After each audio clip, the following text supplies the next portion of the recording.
If I could ask you to join me, please, Jim.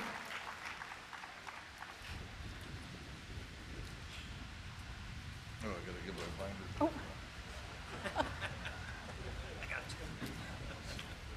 Josh.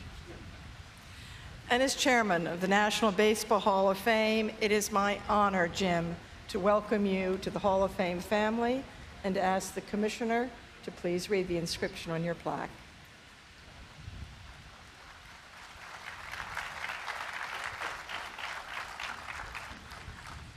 James Richard Leyland, Jim, Pittsburgh, NL, 1986 through 96. Florida, NL, 1997 through 98. Colorado, NL, 1999. Detroit, AL, 2006 through 13. Master strategist and motivator, galvanized youngsters and veterans to lead 3 franchises to the postseason and win a World Series title. Debuted as manager with the Pirates in 1986, guiding rebuild that resulted in 3 straight NL East titles from 1990 through 92.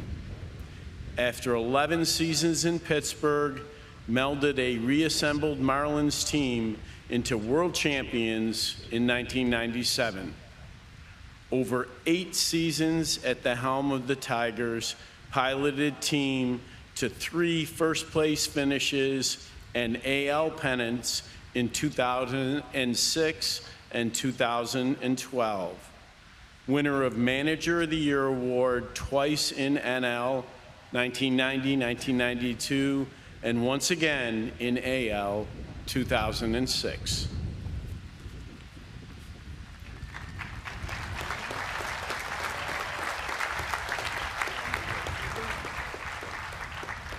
And I would like to present you with your Hall of Fame ring.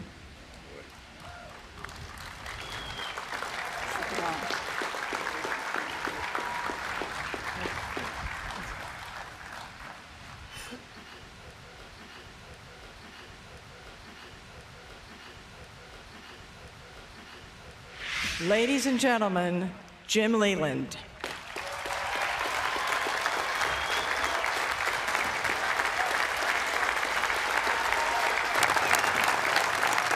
Thank you, thank you. Thank you very much. And good afternoon.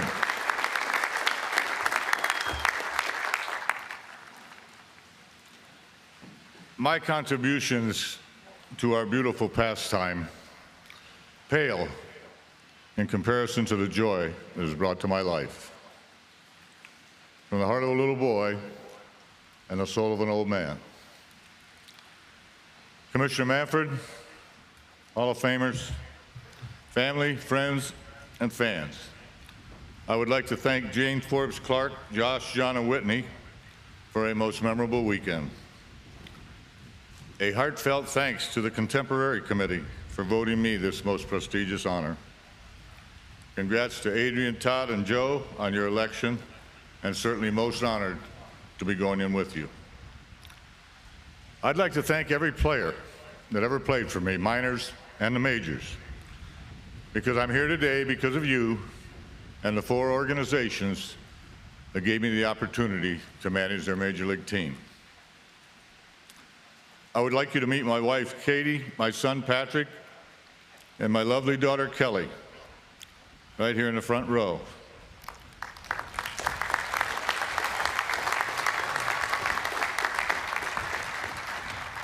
And I want to thank them for the love for a husband and a father and the support for a baseball lifer. Katie, this just doesn't happen without you. I was having coffee with Katie a couple weeks after I was elected to the Hall of Fame. And I casually said, Katie, can you believe in your wildest dreams that I've been elected to the Hall of Fame? And Katie replied, Jim, you're not in my wildest dreams.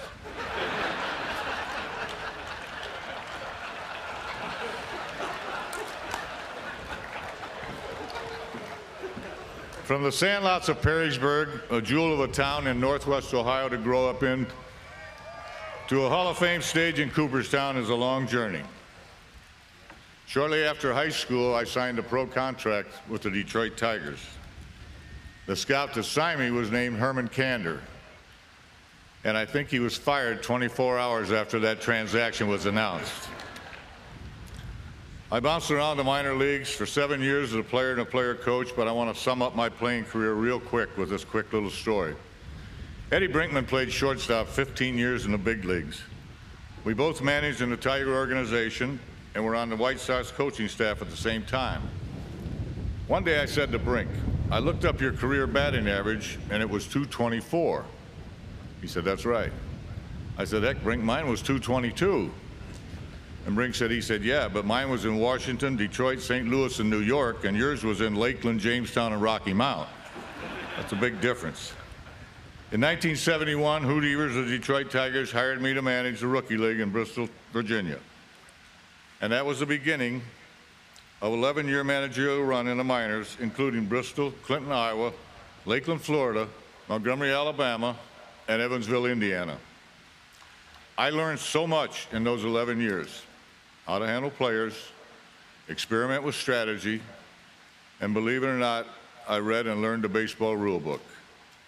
It was so valuable because I saw situations later come up in the big leagues that somewhere in one of those minor league games I had seen before. And it certainly helped me be prepared to better handle it. Managing in the minors can be tough because you have to release players and shatter their dreams of ever becoming a big leaguer. And I knew that because I was one of them. On the other side of that spectrum, it is so rewarding because you get the chance to tell a player he's going to the big leagues. Such was the case with Jack Morris when I got to deliver the great news.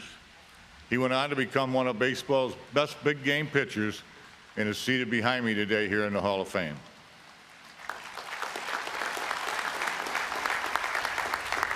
In 1982, I was hired by Jerry Reinsdorf, Roland Heeman, and a Hall of Fame manager, Tony La Russa, to coach third base for the White Sox.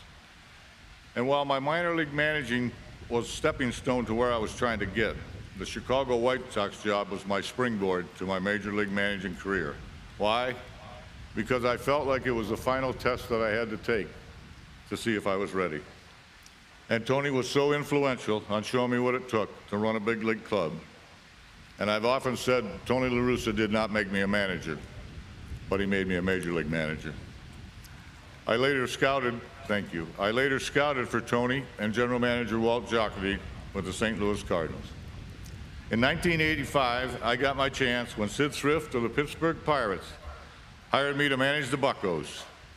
Thank you, Sid. What a job he did, and who could ever forget the Killer Bees?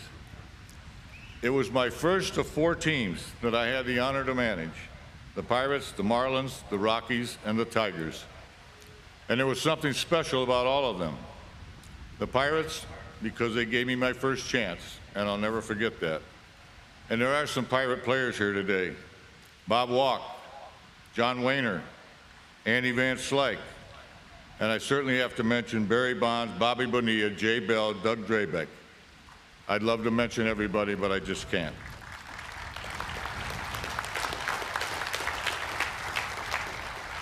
I never felt like manager and fans in Pittsburgh. It felt more like manager and friends. I know we made you happy, and I know we broke your heart, but I always felt that we were in it together. I'd also like to thank Larry Doty, Ted Simmons, and Cam Bonifay, who I worked with in Pittsburgh, and also, at the time, the 13 corporations that probably saved the Pirates. The Marlins, obvious, we won the World Series. Special? Because we beat the Cleveland Indians, who I thought had the best offensive lineup that I ever managed against. Also special because we finally got by the Atlanta Braves, who had 5 Hall of Fame players, one of my good friends and Hall of Fame manager, Bobby Cox. That's not easy to do. There are some Marlin players here today that I'd also like to thank: Jeff Conine, Gary Sheffield, Charles Johnson, and I can't forget Edgar Renneria, Levon Hernandez, and Moises Alou. A special thanks to Wayne Huizinga, Don Smiley, General Manager Dave Dombrowski, Al Avila, and David Chad. The Rockies. In spite of my subpar managing job, I still had the chance to manage 2 Hall of Fame players. Larry Walker, a 5-tool player with unbelievable instincts. And at that time, an up-and-coming first baseman named Todd Helton, who was just introduced as the second Rocky player to join the Hall of Fame.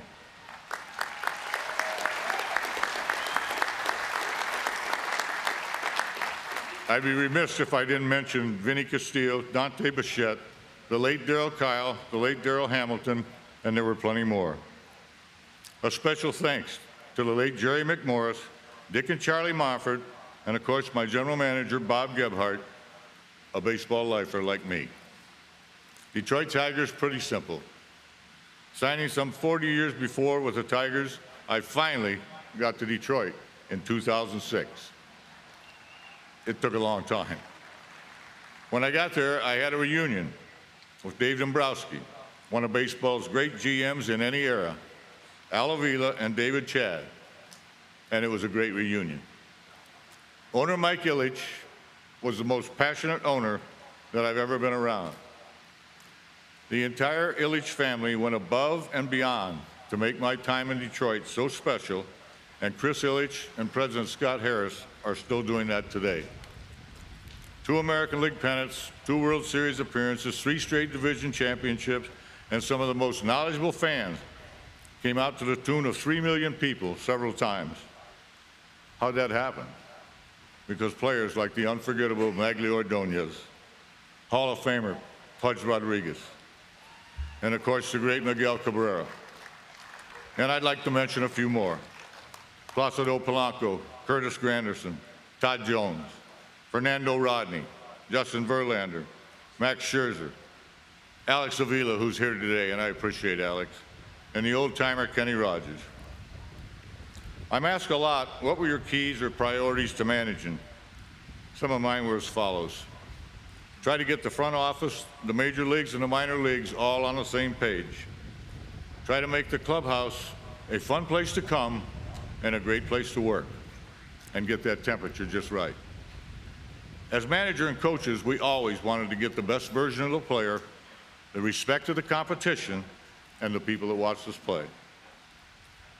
In 2017, I got a call from Commissioner Manfred and Joe Torre asking if I would like to manage the 2017 United States team in the World Baseball Classic. Joe put together a tremendous group of players, and I added a special guy in Alan Trammell, Hall of Famer for the Tigers, to be my bench coach. And I never saw a group of guys get so close in such a short period of time. And we went on to win that World Baseball Classic for the United States. For the first and only time. One of my greatest memories. All organizations have people that work so hard that never get recognized enough, and I would like to mention some of them, and I hope you don't mind if I read this off. Front office trainers, team doctors, strength coaches, traveling secretaries, clubhouse managers, PR directors, and scouts. And in every place I was, I felt I had the best. Also, thanks to the broadcasters, to the media, and the men in blue, the umpires. And of course, the coaches. One of the most important elements of any organization, the coaches. And I'm proud to say that 9 coaches over the years that were on our staff either managed in the big leagues prior to or after being on our staff. And I think that's quality. I wish I could mention all of the coaches today, but I can't. So I'm only going to mention the first 2 I ever hired. Gene Lamont and Rich Donnelly. Rich organized our spring training camp. Thank you. Rich organized our spring training camp every year, and it was absolutely flawless. Gene was listed as a coach, but was really another manager in the dugout. Gene and I were roommates in 1966. He was a longtime minor league manager, and he managed 2 major league teams, the Chicago White Sox and the Pittsburgh Pirates. It was unbelievable to have your closest friend standing next to you in the dugout through the good times and the tough times. Gene is here. Gene, you're a big part of this. Please stand up.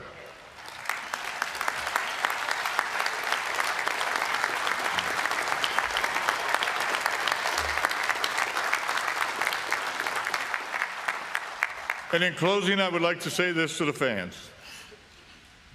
No matter which Hall of Famer you're here to support today, or which team you cheer for, your presence is always felt. On your feet in the ninth, with the home team clinging to a one-run lead, turning on your television for the first game of the World Series, and seeing 50,000 fans waving towels, hoping and praying that this may be their year. Or a little boy or girl getting their first autograph and scurrying back to the stands to show mom and dad their latest treasure. Ladies and gentlemen, that's you. That's baseball, and this is the Hall of Fame. Thank you very much.